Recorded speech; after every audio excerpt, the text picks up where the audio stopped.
en la historia, cómo surge la urbanización y las formas de crecimiento urbano. ¿Se escucha? Bueno, compañeros, compañeras, ¿se escucha? Sí, se escucha. Sí, profesor.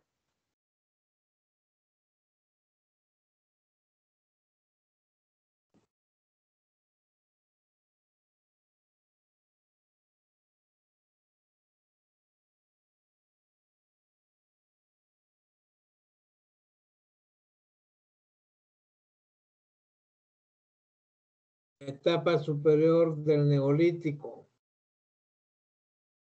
Se da la revolución agrícola.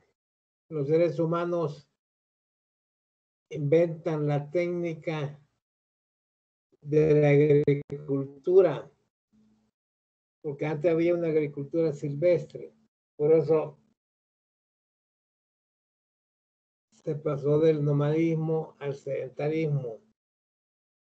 Eran nómadas, se dedicaban a la recolección de frutos, a la caza y a la pesca, pero no había agricultura porque no sabían la técnica, no la habían inventado todavía.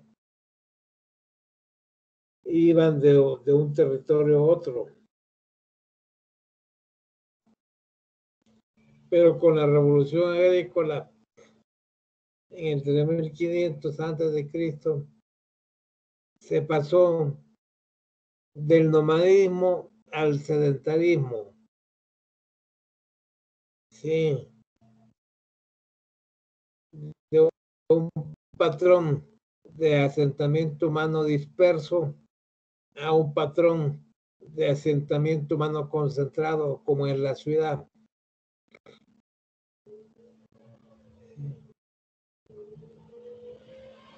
De la división natural del trabajo se pasó a la división social del trabajo.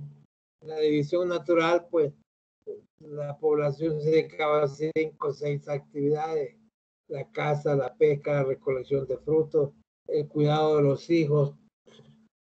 ¿Sí?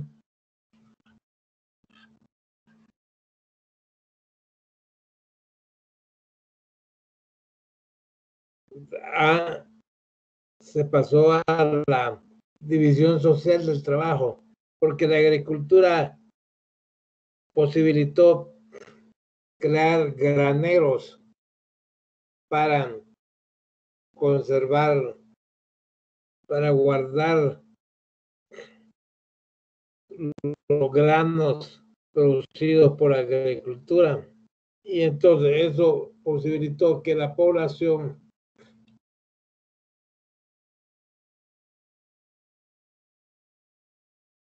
se dedicara a otras actividades.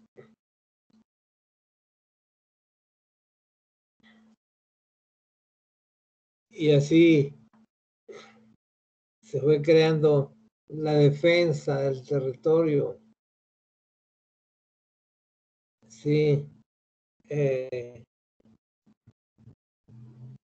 cultivo de los granos, la agricultura, la producción agrícola fue surgiendo y la población se fue dedicando a más actividades económicas.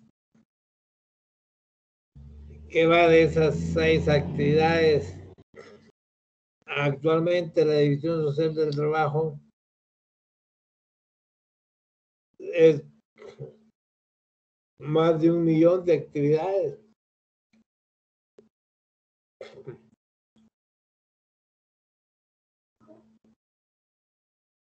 Por eso que Émile Durkheim, sociólogo francés, va a decir que las ciudades son producto del crecimiento de la división del trabajo social.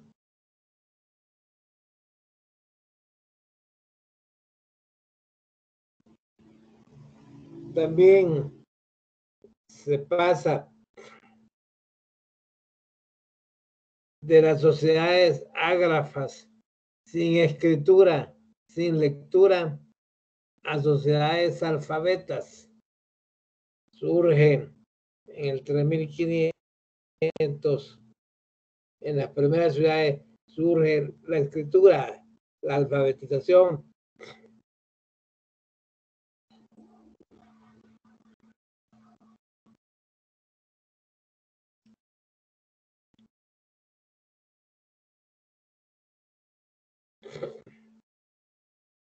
Entonces, con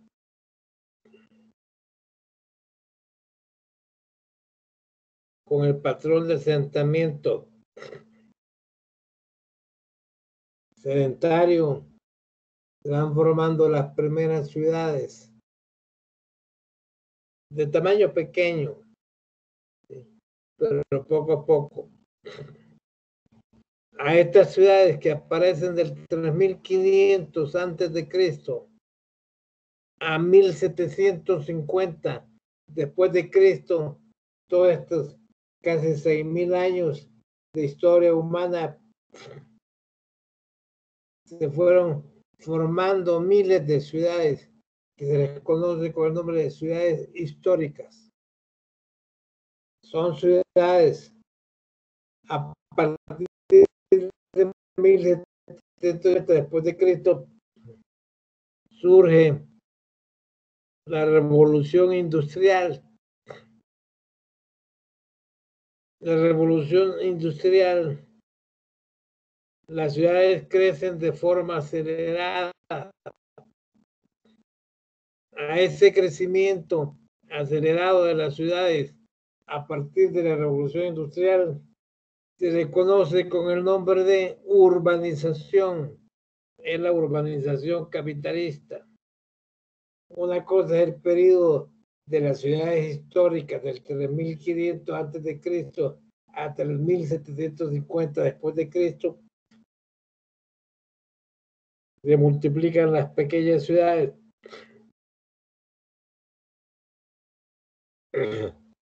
Roma, por ejemplo, ya es una ciudad millonaria de 1.100.000 habitantes, pero la mayoría de las ciudades históricas son que de 100.000, 200.000, son ciudades pequeñas.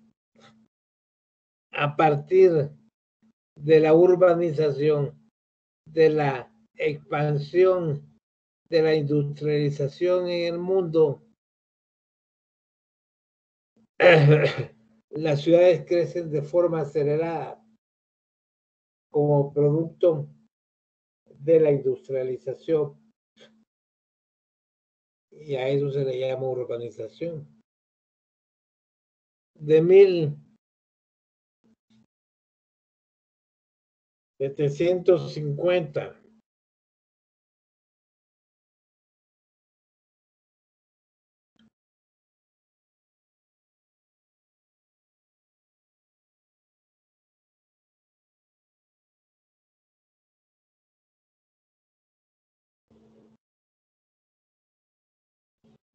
viene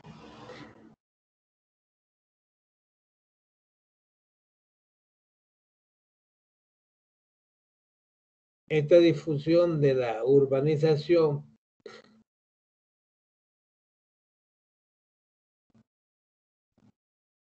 que a partir ya del siglo XVIII, XIX,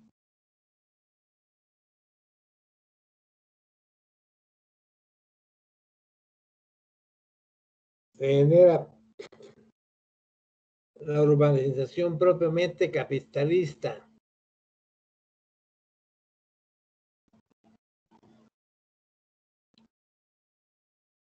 Y se da esa transición del campo a la ciudad. El mismo Carlos Marx, en la ideología alemana, tiene un capítulo que se llama La contradicción campo-ciudad. Es decir, las poblaciones de las ciudades crecen en tamaño y en número, se multiplican, como resultado de este proceso acelerado de urbanización.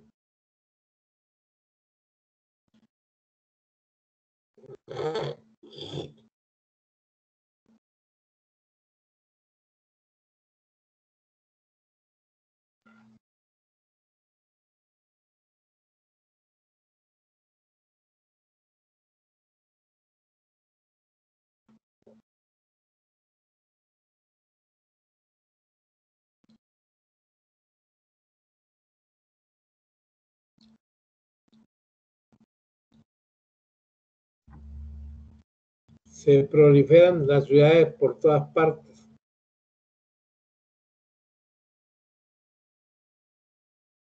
Después,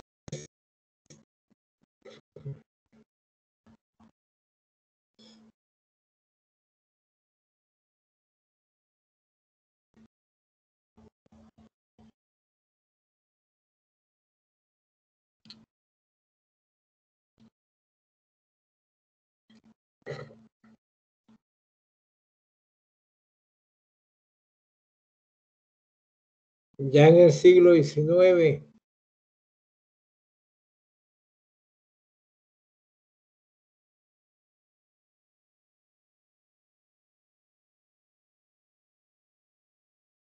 el crecimiento industrial es vertiginoso.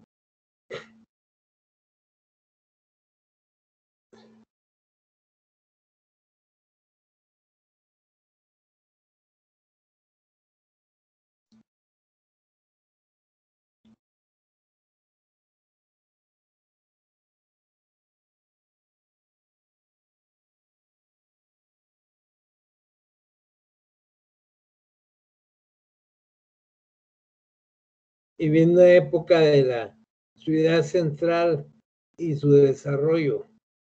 Empiezan a crecer las ciudades centrales. Y entonces, aquí hablamos de la forma del crecimiento urbano, que es un crecimiento expansivo hacia afuera. La ciudad central crece hacia la periferia, se va generando la suburbanización. Sí, se da un proceso de desconcentración urbana. La población que habita el centro de las ciudades se desconcentra hacia la periferia, creando los suburbios, las ciudades satélites. Ese para 1960.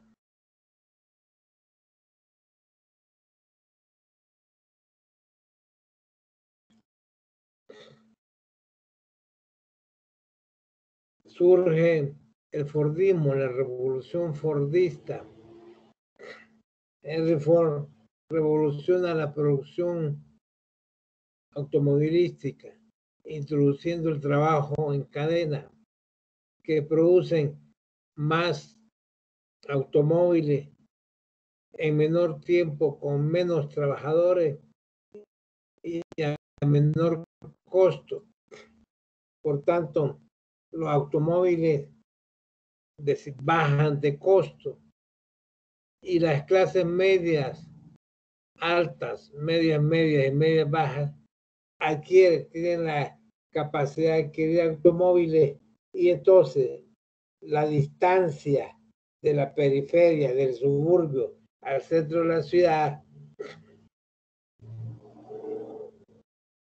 se ve superada por el uso del automóvil. El Estado capitalista le da a los trabajadores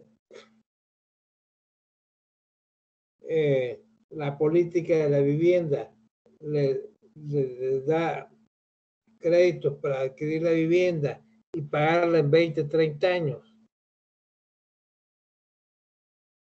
También les da créditos para adquirir automóviles. Y en los suburbios se va dotando de servicios públicos, escuelas, etc. Y entonces, la ciudad central crece hacia afuera, creando la suburbanización. La suburbanización fue un invento de Henry Ford y de Taylor. Ellos dos dijeron, bueno, para resolver el problema de la distancia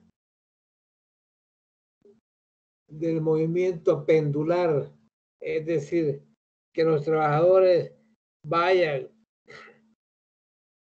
a las empresas a trabajar, bueno, pusieron la suburbanización para que les quedara cerca y empezaron a hacer la movilidad pendular, se le llama, de casa al trabajo, del trabajo a casa. Y surgieron algunas revoluciones en el transporte público.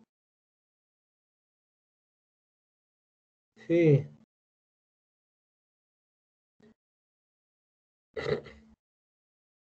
Posteriormente, hay un crecimiento que va de la suburbanización a la formación del área metropolitana. Hay un proceso de conurbación, hay una integración económica espacial de los suburbios hacia la primera zona conurbada, que se le conoce como la formación del área metropolitana.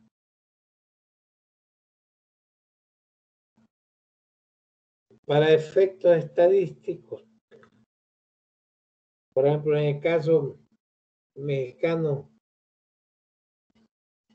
el área metropolitana, por ejemplo, de Puebla es el municipio de Puebla más 13 municipios más de Puebla. Y ahora cuando se forma como el área metropolitana. Después hay un segundo crecimiento urbano que va del área metropolitana a la formación de la zona metropolitana. La zona metropolitana de Puebla, Tlaxcala, ya son los 14 municipios de Puebla, más 24 municipios de Tlaxcala. Está conformada por 38 municipios de la zona metropolitana. Es un crecimiento expansivo. Se van incorporando tierras ejidales como tierras urbanas, tanto en el área metropolitana como en la zona metropolitana. Y la movilidad urbana crece. Ya se construyen autopistas, ¿sí?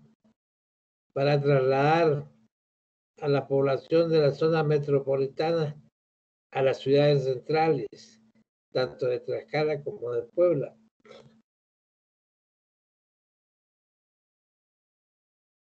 Los tranvías, ¿sí? A través de la autopista, pues ya la movilidad interurbana de una ciudad a otra.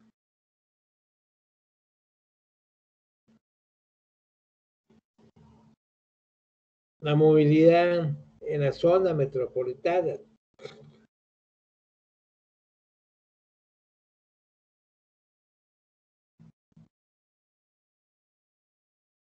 Después viene un cuarto crecimiento urbano. El primero fue la ciudad central, los suburbios. El segundo, de los suburbios al área metropolitana. El tercero, del área a la zona metropolitana. Y el cuarto crecimiento urbano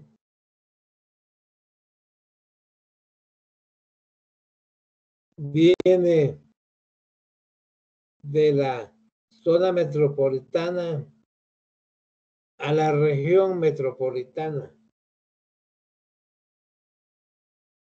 Se limita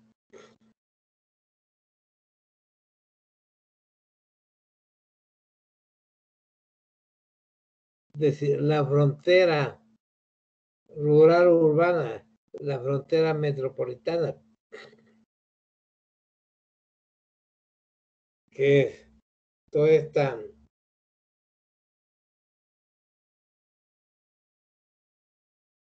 este territorio se une con la zona metropolitana.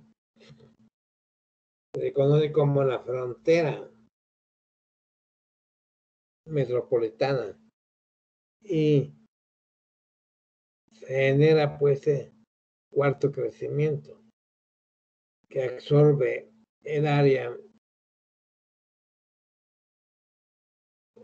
miles de ejidos, ¿no? Miles de hectáreas que van a ir siendo absorbidas como tierras urbanas en el futuro. Después, el quinto crecimiento urbano es cuando las zonas metropolitanas cercanas se van uniendo y toda esta unión de varias zonas metropolitanas cercanas forman lo que se llama la megalópolis.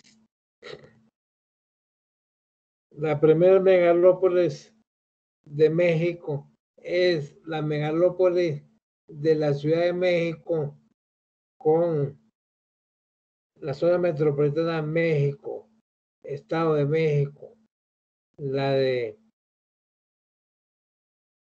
Hidalgo, Pachuca con México, la de Puebla, Tlaxcala, la zona metropolitana de Toluca, la zona metropolitana, sí,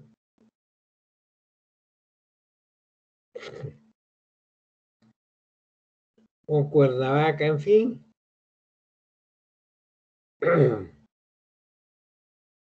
Y estas 5 o 6 zonas metropolitanas se están uniendo, se están conurbando.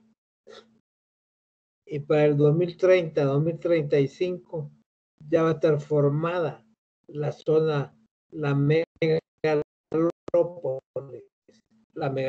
de la Ciudad de México, de la región centro del país.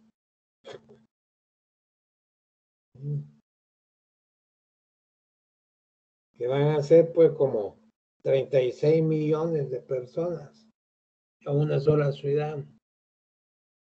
Entonces, también están formándose las megalópolis de la zona norte del país, que va a ser una megalópolis internacional. Las ciudades gemelas, Estados Unidos, México. Ese ya para el 2040, 2050 va a estar formado todo ese proceso de la segunda megalópolis. Y una tercera, que es la región centro, bueno, es la región entre Guadalajara, el Bajío, toda esa región. A esto se le conoce como crecimiento expansivo de la ciudad. El primer crecimiento urbano se le reconoce como crecimiento expansivo. Hasta llegar al holismo urbano.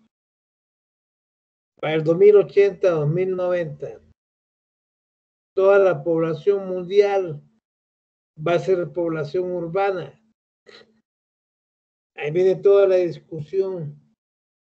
Por eso cuando Mar analiza la contradicción campo-ciudad, él formula la hipótesis de que esta contradicción campo-ciudad se va a resolver a favor de la ciudad.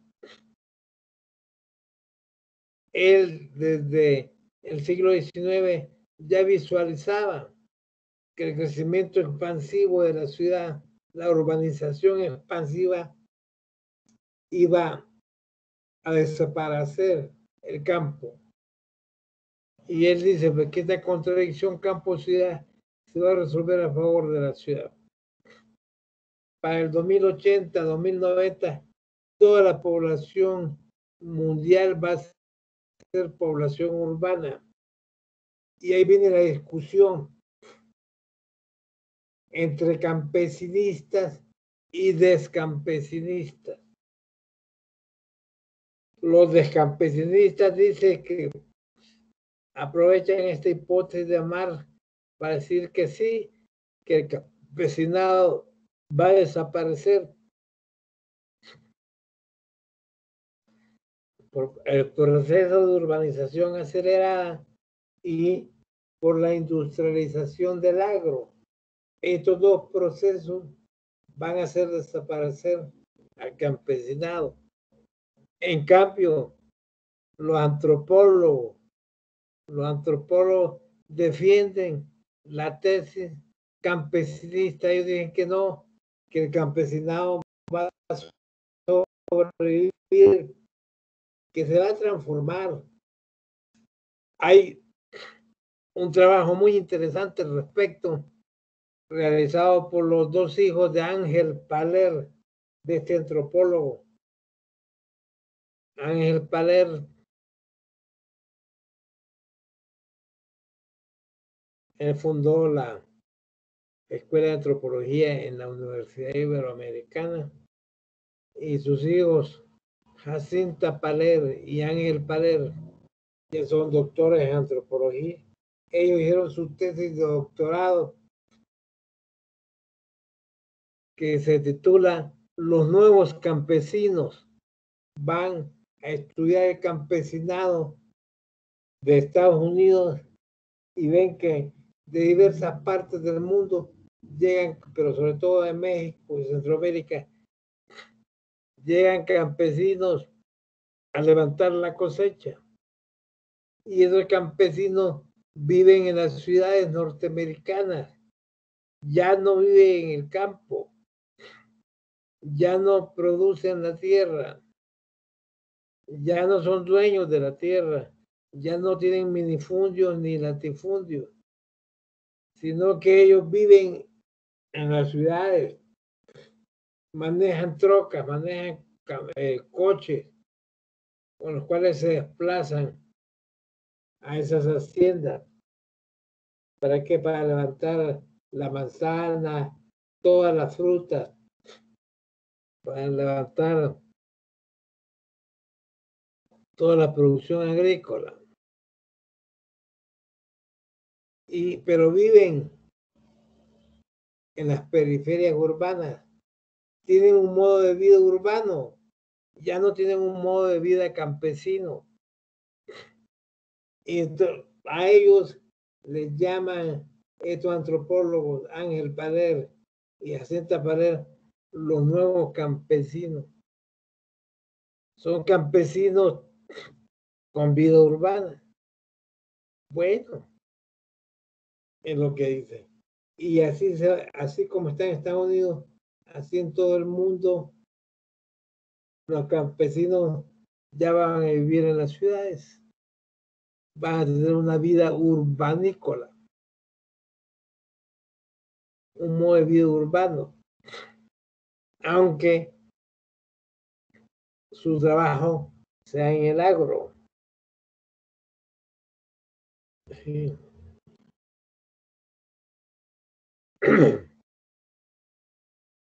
Sobre todo en la agroindustria y en el levantamiento de la cosecha.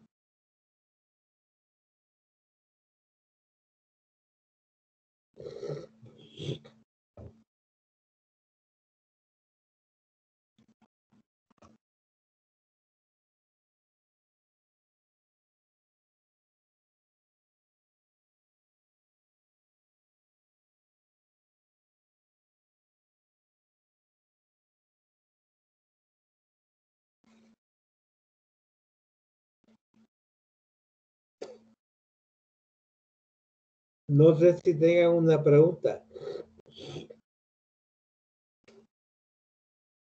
Compañeros, compañeras, ¿escuchan? ¿Hay alguna pregunta? No, profe. Bueno, entonces estamos viendo todo esta flecha de la urbanización. ¿Cómo surge las ciudades en el 3500 antes de Cristo hasta 1750 después de Cristo? Se les conoce como ciudades históricas. Y de 1750 surge la revolución industrial.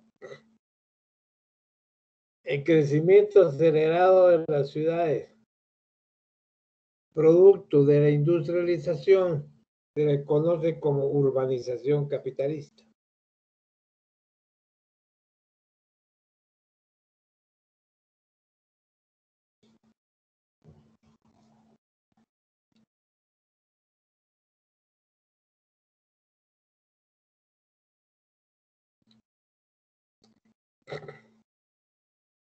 En cambio, las ciudades, su mayor florecimiento, crecimiento de las ciudades, se da en el Mediterráneo, en las dos cuencas del Mediterráneo. También en la cuenca del Nilo. Es decir, en Medio Oriente.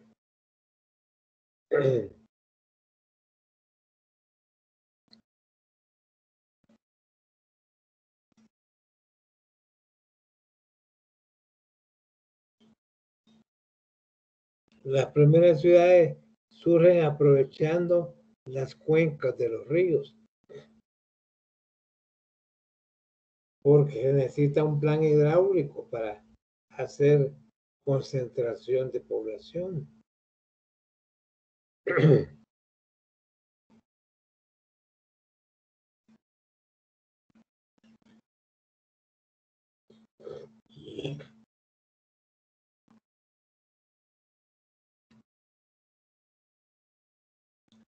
Bueno, entonces,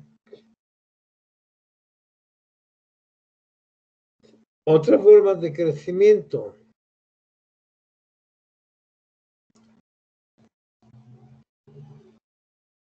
El crecimiento demográfico. Cuando hablamos de población, de índice de urbanización, es igual población urbana entre población total por 100. Si es mayor del 50%, implica que esas localidades son urbanas. Esas ciudades ya son ciudades, pues ya es una urbanización. El índice de urbanización dice 51% mayor de urbanización. Hay más población urbana que población rural.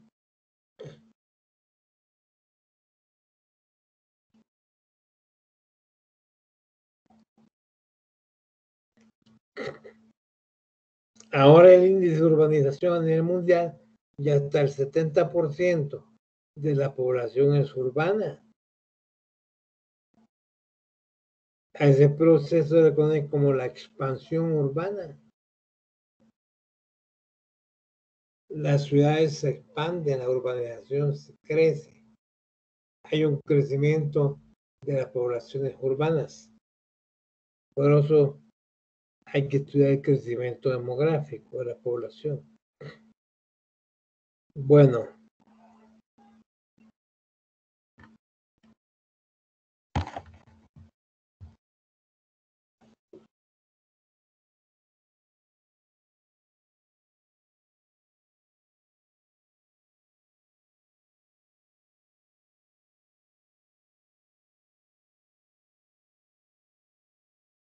también hay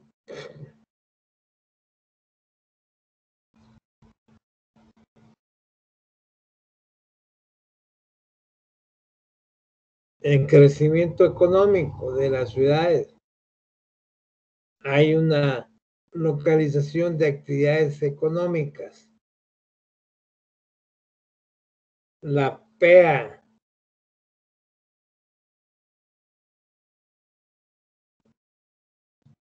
de los servicios del sector secundario más PEA del sector terciario,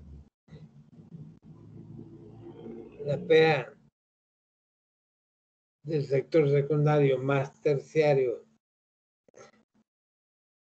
esa genera el crecimiento económico, porque las ciudades están especializadas en el sector industrial y terciario. Sí hay PEA agraria en la periferia, pero muy escasa, muy poca.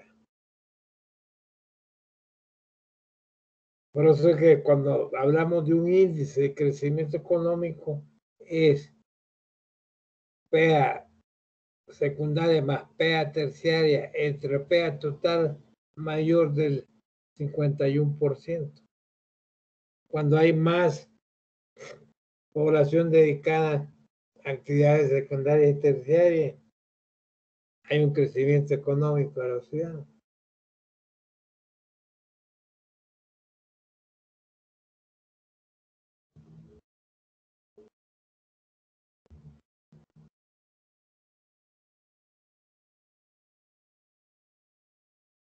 También introducimos la noción de crecimiento social.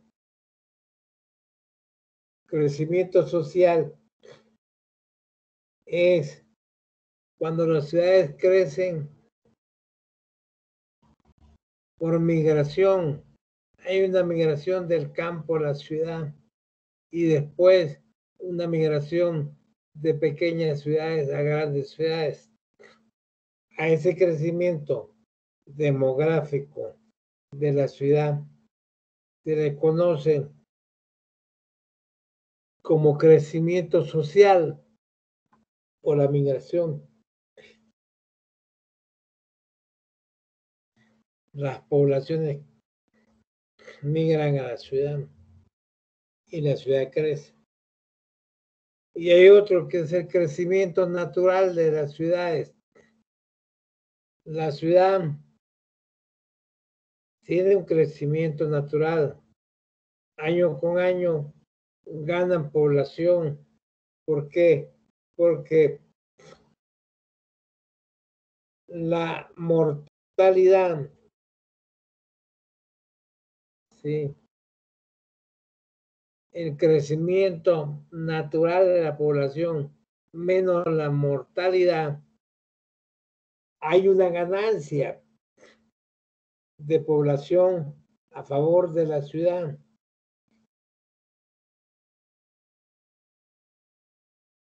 Y se le llama crecimiento natural. Por esa población, esa ganancia de población, por esa población que es mayor que la tasa de mortalidad.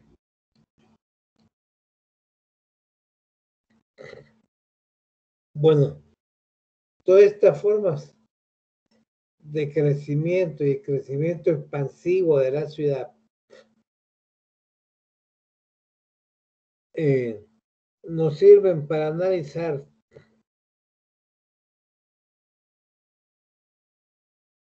por qué crecen las ciudades.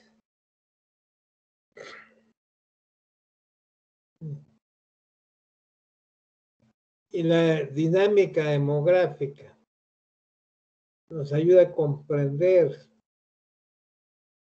el crecimiento expansivo de las ciudades.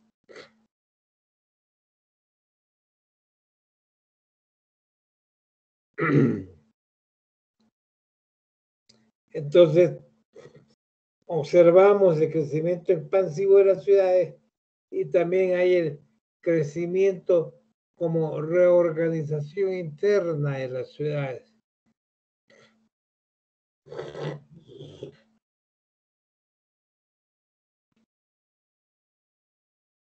Las ciudades crecen internamente, no hacia afuera, hacia adentro.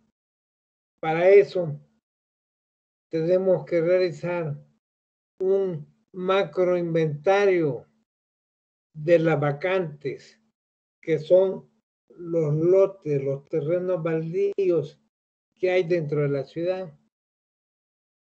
No crece de forma uniforme la ciudad, sino que se van dejando vacantes, terrenos baldíos de 100 metros, de 200, de 500, de 1 hectárea, de 10 hectáreas. Y cuando hacemos un macro inventario de esa vacante, encontramos miles de hectáreas desocupadas en la ciudad y que ahí puede crecer la ciudad. Esto es muy importante. En Puebla, durante Tony Gali, el arquitecto Miguel Gutiérrez le hizo un programa de un estudio de reorganización interna de la ciudad. Yo le comenté con 3 variables, él lo hizo no más de una, de las vacantes. Pero hay que poner también, decir, los terrenos que están baldíos, los terrenos, digamos, que tienen casas que ya están derrumbadas, pues, obsoletas. Habría que incorporar esa superficie, esos terrenos. Y terrenos que son abandonados, que no tienen dueño. Bueno, Miguel la hizo nomás con la primera variable, con la vacante, terrenos baldíos. Y encontró 6,000 hectáreas dentro de la ciudad de Puebla. Pero si hubiera puesto las 3 variables, a lo mejor hubiera detectado 8,000 hectáreas. O sea que la ciudad puede crecer 50 años hacia adentro, como una reorganización interna, generando una ciudad compacta. Se pasa del sistema constructivo de la ciudad horizontal a un sistema constructivo vertical, como está ocurriendo en Atliscayo. ¿Sí? Ve que ya empiezan a construir ahí verticalmente. Empiezan a construir edificios de 7, 10 pisos. Bueno, de aquí al futuro, todas las ciudades del mundo están transitando hacia un sistema constructivo vertical. Se va a compactar la ciudad compacta es más eficiente, es de menor costo, tiene muchas ventajas. Y entonces ya no se va a expandir hacia afuera, porque ya estábamos conurbando Atrisco casi. Todo el proceso de conurbación, pues, toda la formación de la zona metropolitana, 38 municipios, imagínense. Entonces, estos 38 municipios, pues cuentan, ¿sí?, con más de 32,000 o 40,000 hectáreas dentro de estos municipios, que puede hacerse una reorganización interna de la ciudad, crecer internamente. ¿Hay alguna pregunta, compañeros?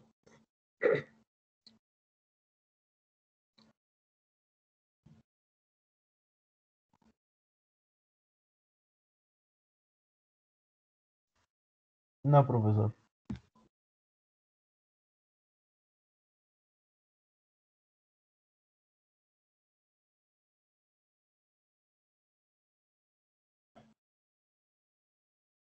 Entonces, crecimiento expansivo, crecimiento como reorganización interna. ¿Por qué crecieron hacia afuera de las ciudades?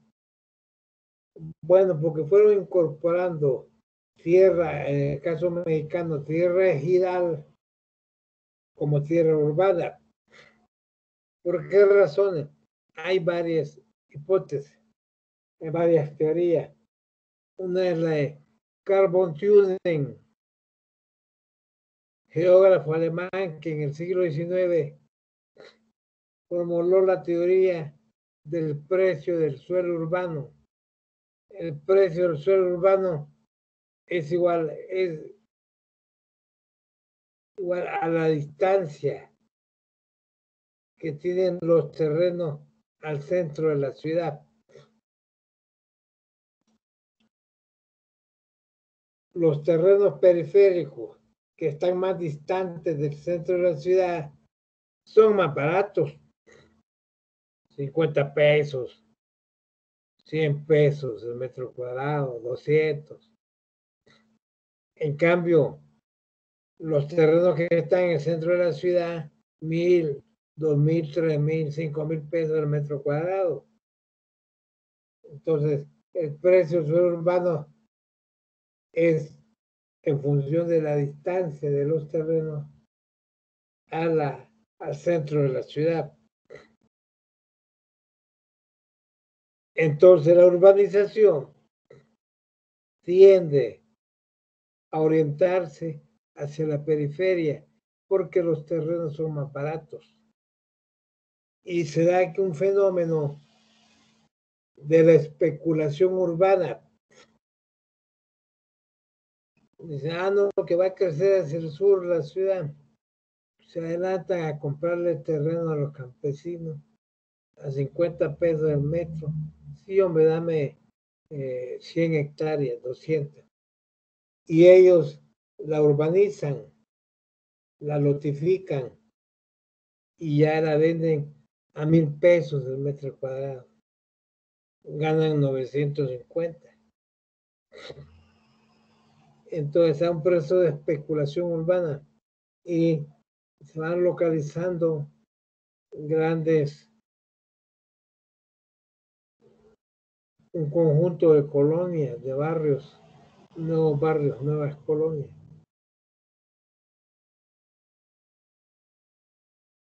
Que se le conoce como la urbanización popular periférica. Así le denominó el doctor Nicolás López Tamayo de la Facultad de Arquitectura y ya se jubiló. Hoy trabaja en la UTLA.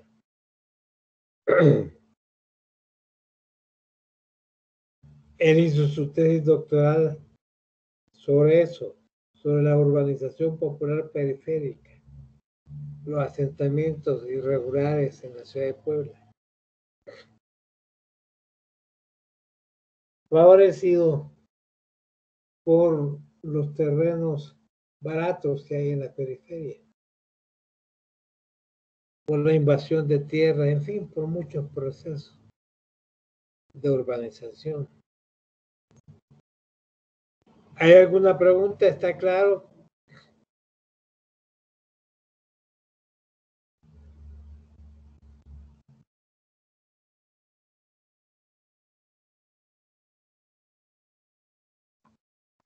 No, profesor, está claro.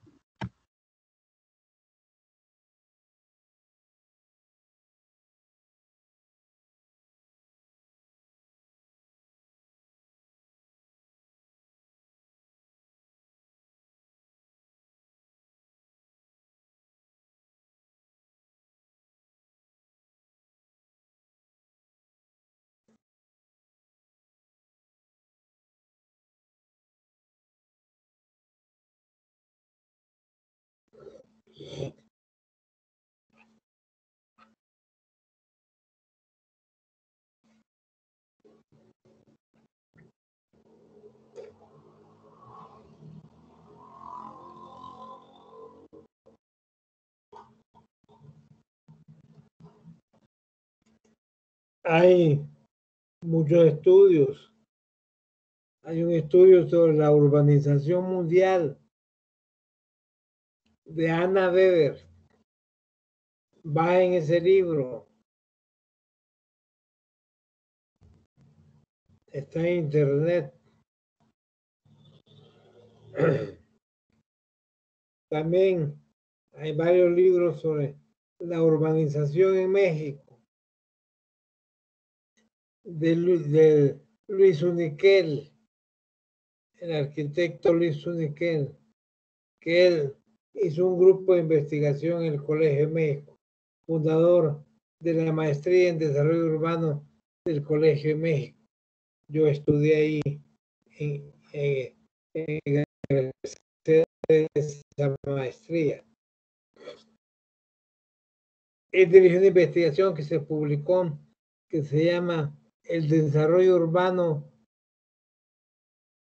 de la Ciudad de México y de México en general. Consúltenlo, por favor, porque es un libro importante para detenernos en cómo se fue gestando el proceso de urbanización de México como república y de la Ciudad de México. ¿Sí? También está el de Carlos Contreras de la UNAM sobre la urbanización de México.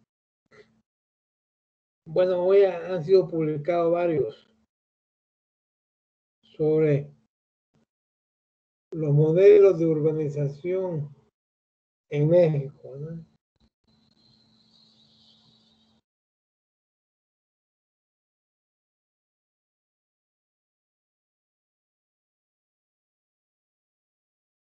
En una primera instancia se da esa contradicción campo-ciudad.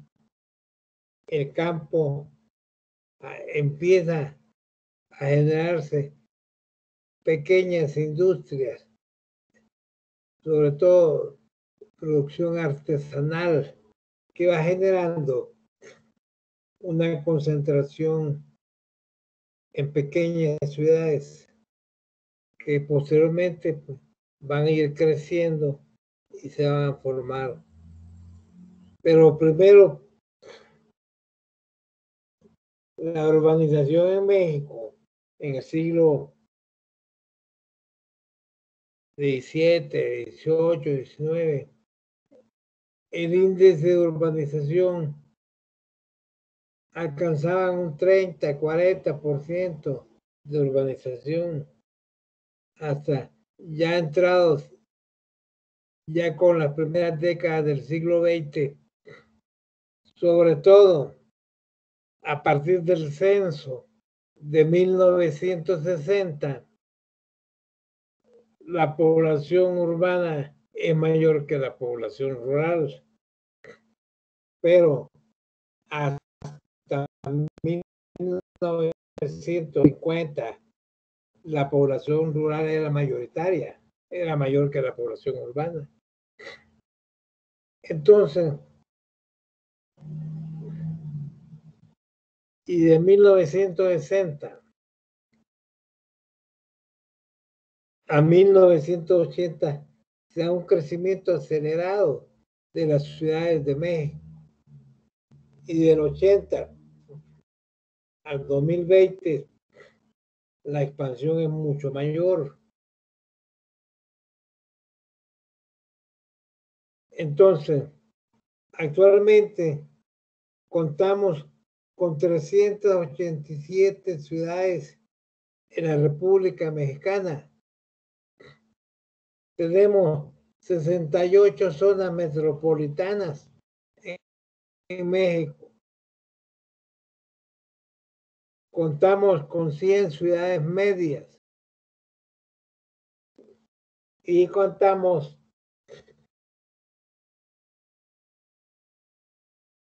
con cerca de 200 ciudades pequeñas. Hay un diagnóstico de urbanización reciente en México, publicado por el Colegio de México.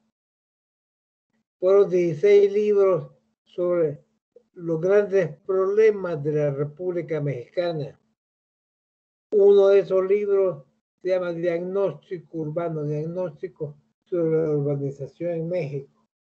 Y ahí viene que México cuenta con 387 ciudades, con 120 ciudades medias y además son ciudades pequeñas.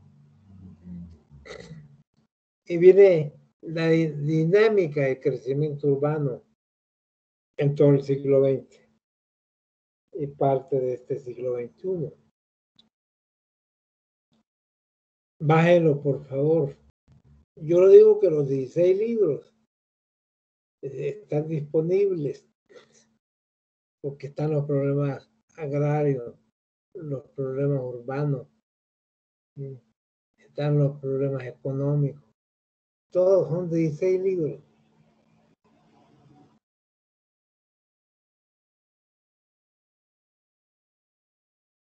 Están los problemas internacionales.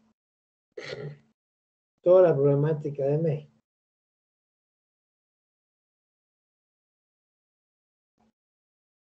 No sé si hay alguna pregunta.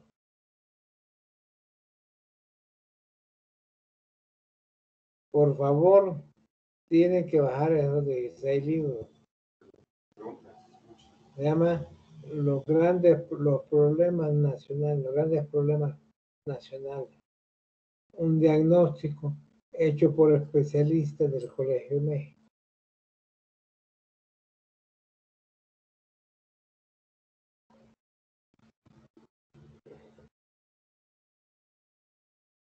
Hay muchos estudios y muchos programas de maestría y doctorado en urbanismo en toda la República Mexicana.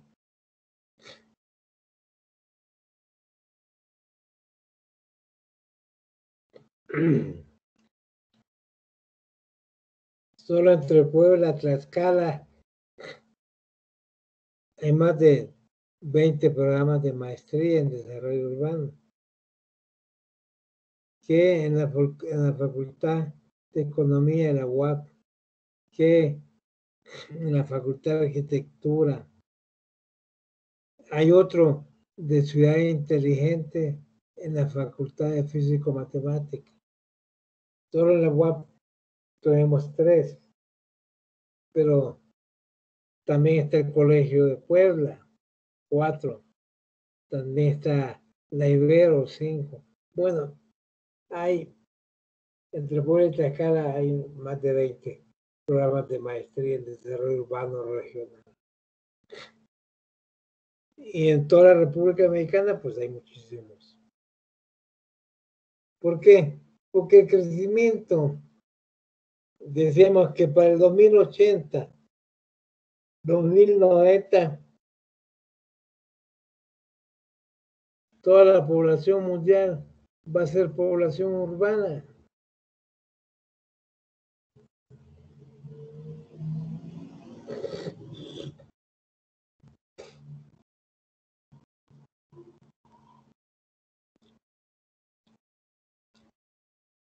Los grandes problemas de la humanidad van a ser problemas urbanos fundamentalmente.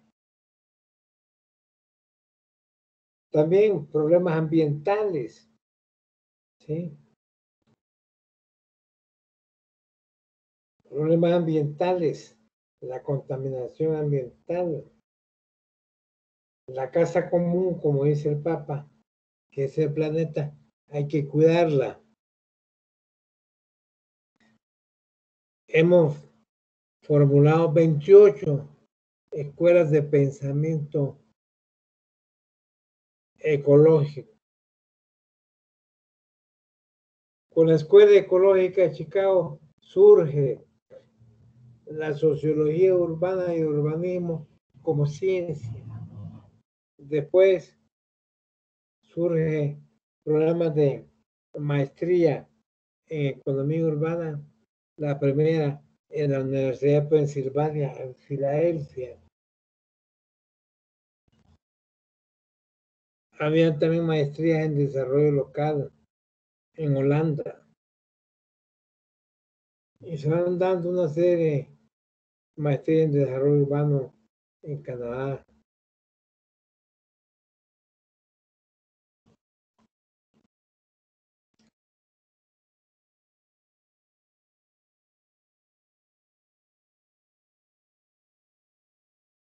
En los años 70, pues, surgió la maestría en desarrollo urbano en el Colegio de México. Después, en el 80, en la Facultad de Arquitectura de la UNAM. Después, en los 90, en la UAM Xochimilco.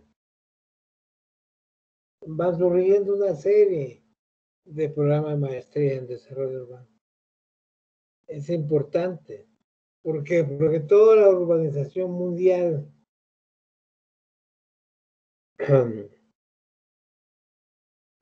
ya está trayendo muchos desafíos.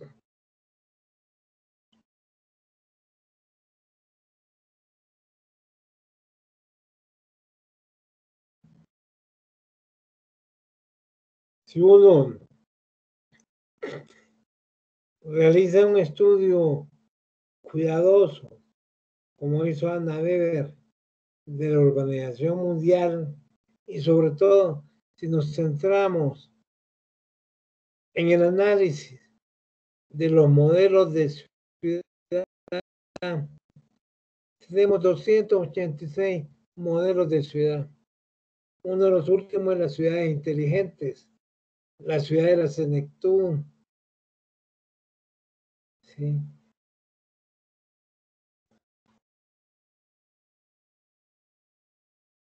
Las ciudades mineras, las ciudades industriales, la ciudad industrial, en fin.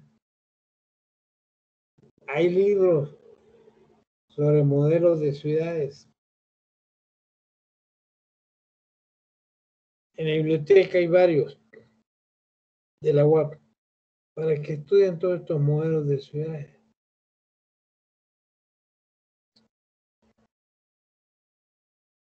La ciudad pastel, la ciudad orgánica, la ciudad jardín de Ebenezer Howard.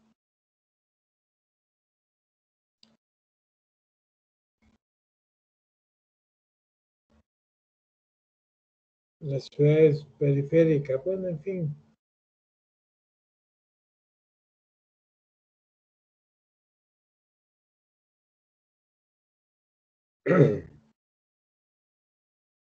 La ciudad sustentable y sostenible, la ciudad ecológica, la ciudad compacta.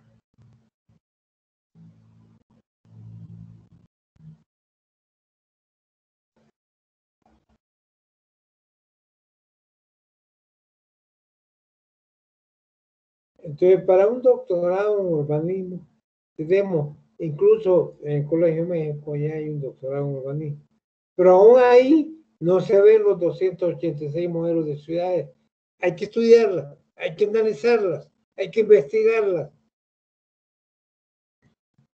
Hay una tipología de ciudades presentada por Max Weber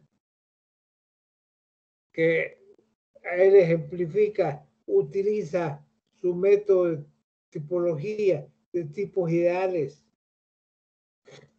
y poner ejemplos de las ciudades. Ahí dice, hay ciudades comerciales, ciudades mineras, ciudades industriales, ciudades terciarias, hay ciudades costeras y pone ahí como 10, 12 tipos de ciudades. Y él ya dice ahí, y hay tantos tipos de ciudades, hay cientos de ciudades en el mundo. Es el primero que pone la atención en ese. Y ya incluso los geógrafos alemanes hablaban, por ejemplo, de Walter Kristaller, el modelo de ciudad central, la teoría de los lugares centrales, le llamó él, la ciudad central, la suburbanización. las ciudades metropolitanas, las áreas metropolitanas, la megalópolis. Son formas de ciudad que han sido abordadas. La ciudad megapolitana, para estudiarlas hay que utilizar la mega perspectiva. Los proyectos de desarrollo urbano de la megalópolis son megaproyectos. No podemos hacer proyectos urbanos pequeños o medianos. No, hay que ver el horizonte del crecimiento urbano. ¿Cuál es el horizonte del crecimiento urbano de la zona metropolitana Puebla-Tlaxcala y de la región centro del país? La formación megalopolitana de la Ciudad de México, la región centro del país, a una sola ciudad. Entonces no podemos hacer un proyecto. Por eso uno se ríe, pues. ¿Cuántos? 20 años. Vamos a hacer un aeropuerto de la Ciudad de México. 20 años discutiendo eso. Cuando tenemos un horizonte megalopolitano de crecimiento, no uno, 6, 7 aeropuertos internacionales para la megalópolis. Apenas estamos construyendo ahí el segundo aeropuerto.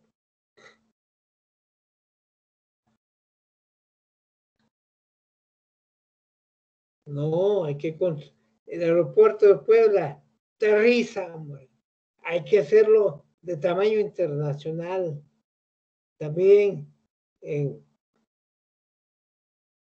Hidalgo, Pachuca, en Tlaxcala hay que hacer un aeropuerto internacional. En todo, en Cuernavaca, en Toluca, en toda la megalópolis. Entonces hay que hacer un sistema de transporte aéreo megalopolitano. 6, 7 aeropuertos internacionales. Por eso se llama mega perspectiva.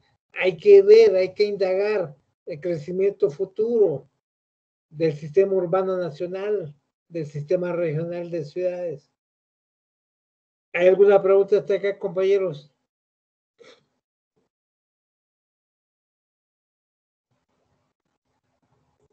Bueno,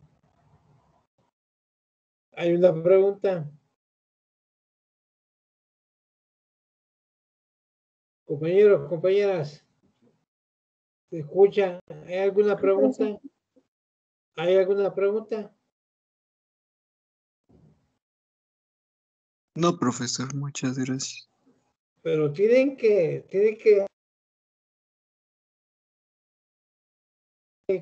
diagnóstico de los grandes problemas nacionales.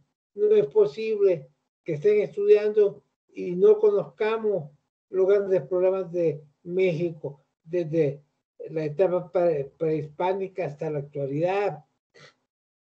Si yo, que no soy mexicano, que soy hondureño, ya me leí estos 16 libros y un conjunto de libros sobre la historia de México.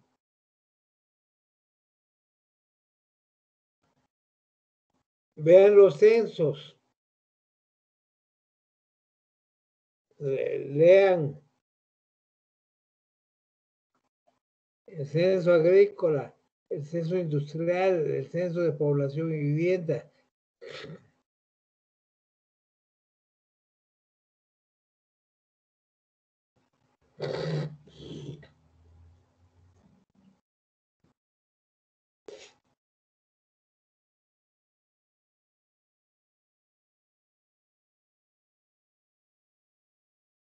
La urbanización de las ciudades costeras de México. Hay una tesis, ya es libro, escrita por una amiga, una compañera de la maestría en el Colegio México. Angélica Reina se llama, que estudió, su tesis fue sobre las ciudades costeras de la República Mexicana. La urbanización de las ciudades costeras es distinta a las ciudades mineras, es distinta, ¿sí? El diseño urbano de las ciudades que están en tierras desérticas.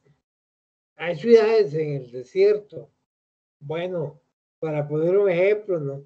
Dubái es una ciudad que se construyó en el desierto. En Medio Oriente tenemos más de 15 ciudades en el desierto.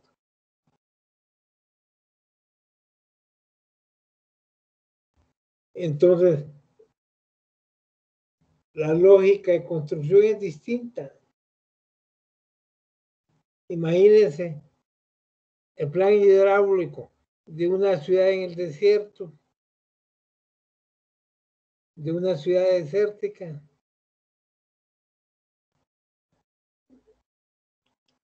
El plan industrial, el plan de localización de las actividades económicas, de la industria, de los servicios,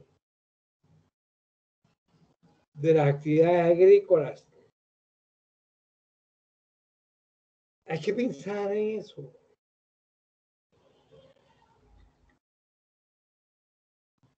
Hay libro de Benévolo en la Biblioteca Central de la UAP, 5 volúmenes que tienen que ver con la construcción de las ciudades, cómo se construye una ciudad. Y él tiene todo un plan para la construcción de la ciudad. Interesante. Consúltenlo, por favor, porque ahí presenta varios diseños.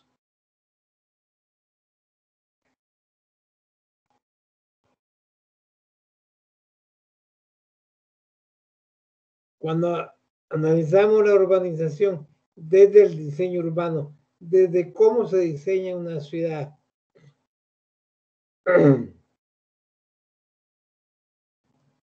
Tony Puig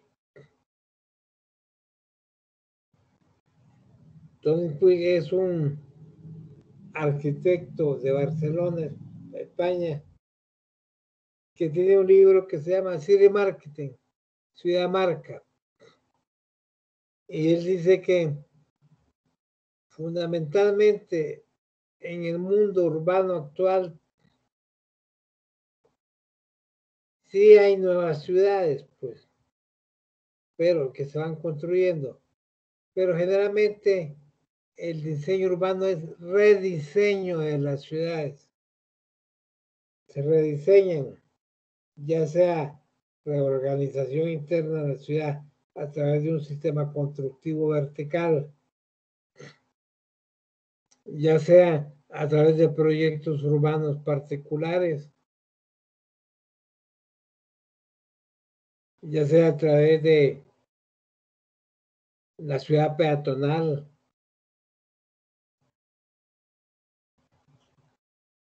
Sí, construimos modelos de ciudad dentro de la ciudad como rediseño urbano. Y es más difícil rediseñar una ciudad que construir una ciudad nueva. Hay un libro de Gustavo Gili que se llama Las nuevas ciudades, de Gustavo Gili. Ahí viene el caso de Brasilia, que se construyó como una ciudad nueva. Una ciudad nueva no tiene obstáculos. Contamos con el terreno y nosotros lo diseñamos según sea nuestra intencionalidad, nuestro proyecto de ciudad. Se supone que en las nuevas ciudades hay menos errores en la planificación, porque hay la planificación urbana de la ciudad, se la planifica, pero aún así siempre hay un margen de error, ¿no?, de los seres humanos. Pero las nuevas ciudades nos facilitan un espacio para minimizar el error del diseño urbano. ¿Sí está claro, compañeros?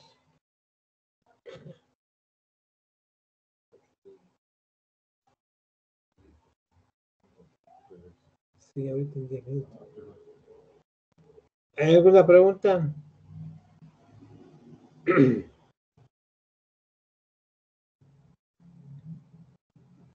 No, Les profesor, voy a... gracias. Bueno.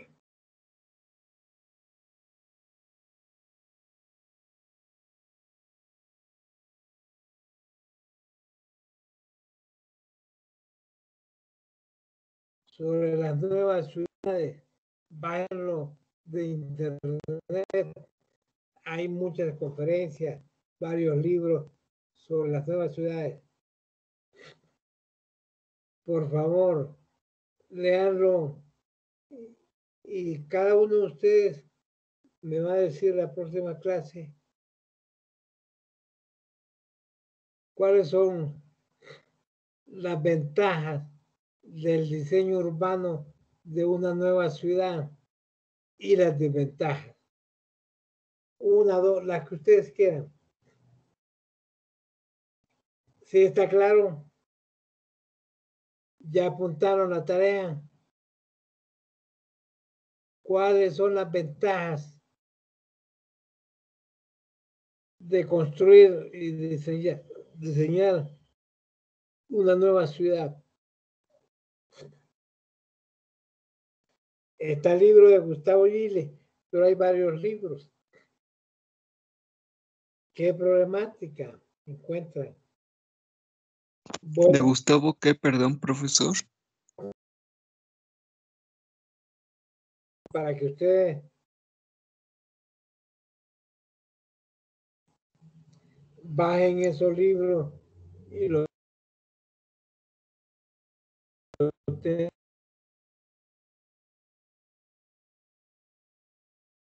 traer 1 o 2 libros. Pero también hay videoconferencias.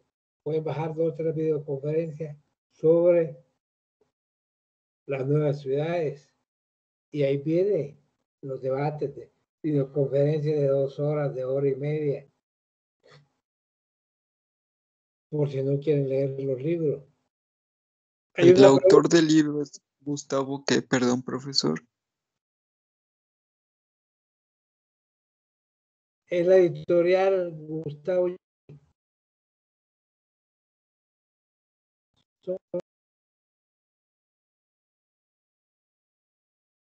que diseñó Brasilia, pero además otros arquitectos. Bueno, y también la videoconferencia, nuevas ciudades. No, hombre, van ustedes a ver el problema urbano desde las nuevas ciudades. Posteriormente, vamos a ver el rediseño de las ciudades, que es otra problemática. Pero primero las nuevas ciudades. Cómo se diseña una nueva ciudad, cómo se construye. Bueno, nos vemos en la próxima clase, por favor. Gracias. Gracias, profe. Tenga buen día. Sí, gracias.